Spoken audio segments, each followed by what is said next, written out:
On that same day, Mr. President, I received a letter from the chairman of the Committee on Local Governments, Senator Ferdinand Marcos Jr.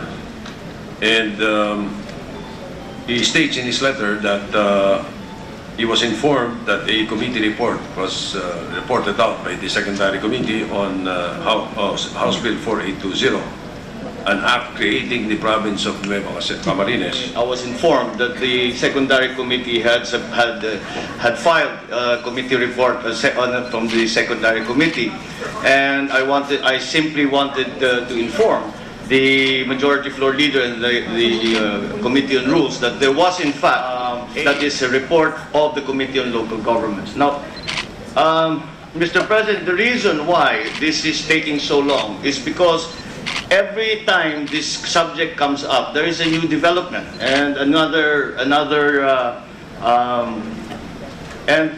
new attempt is made to hurry the report along and to include certain things in the report. And with the discussions with my members in the committee, we have chosen to include some and to not include others. But nevertheless, some of these things have to be rewritten in the committee report. So although we already started getting a few signatures, when we amend it, when we change the committee report, it has to go around again. And that is why it is taking so long. But we are, at the moment, I think we have come to its final form, and the actual act of getting the signature should not be a problem. Thank you, Mr. President. The two reports will be calendared. The two committee reports will be calendared at the same time, just as a matter of procedure, sir. Thumbs up with the committee report. That will be the initial report that will be discussed. But the Secondary Committee report will also be taken up.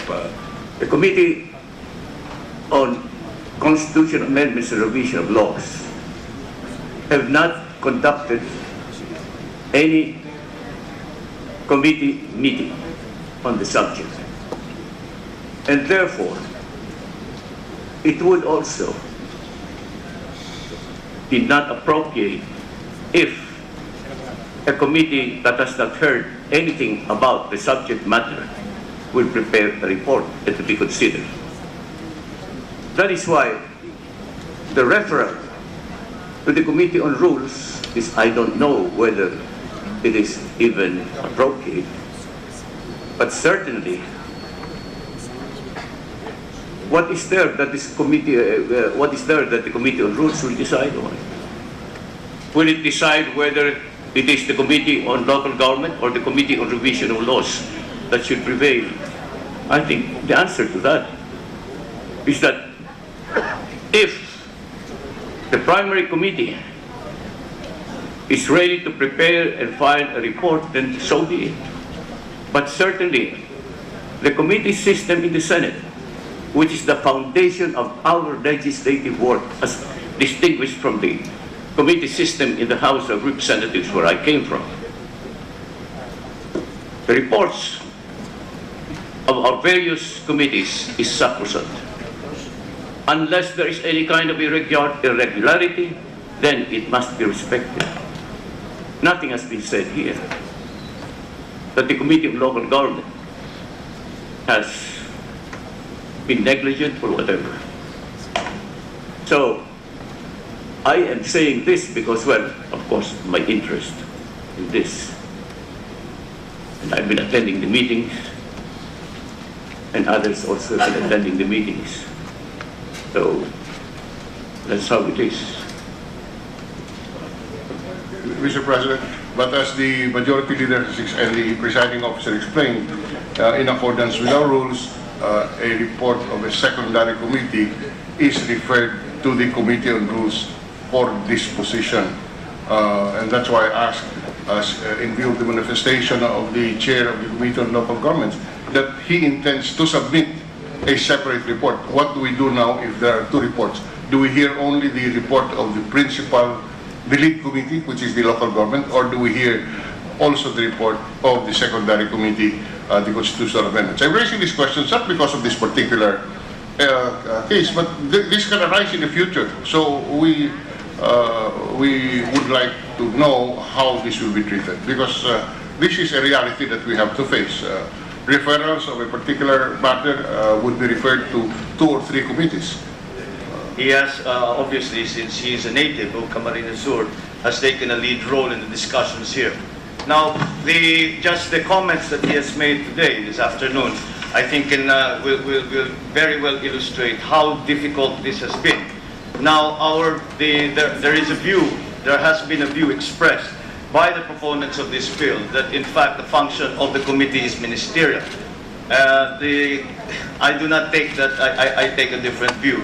I view my duty as a committee chairman as anything but ministerial.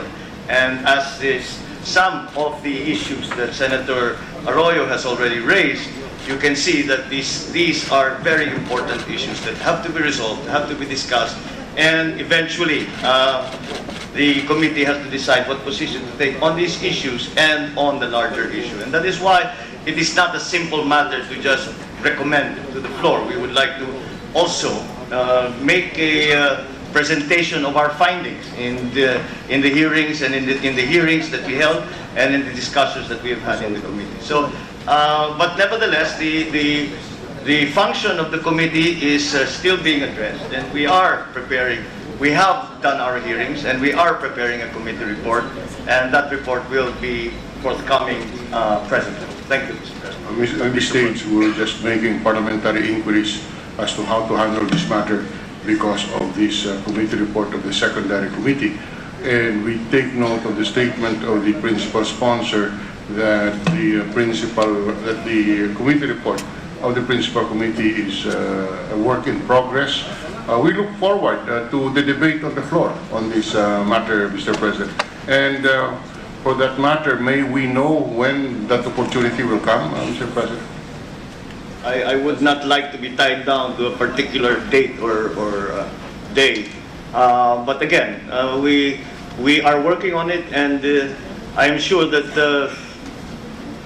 within the next 6 weeks. next 6 weeks, we will get it out.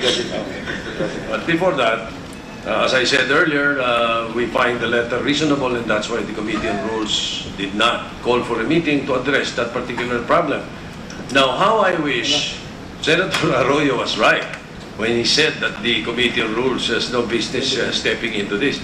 How I wish he was right, because it would save me from a lot of work and headache. But it was referred to the Committee on Rules, particularly because of Section 25 of the rules. Mr. President, of course, the comments of the Majority Floor Leader are well taken, and I will inquire with the members and the staff how much longer it will take, and I will inform the Majority Floor Leader how we are going to do it so that the rules does not have to take up the issue. Hindi na siguro natin paabutin. But I would just like to inform the Majority Floor Leader, having been in the middle of this debate for the last few months, palagay ko mahirap masabi na ito ay magiging masaya. Pero hindi na bale, it will certainly be an energetic and entertaining debate. Maraming salamat po, Mr. President.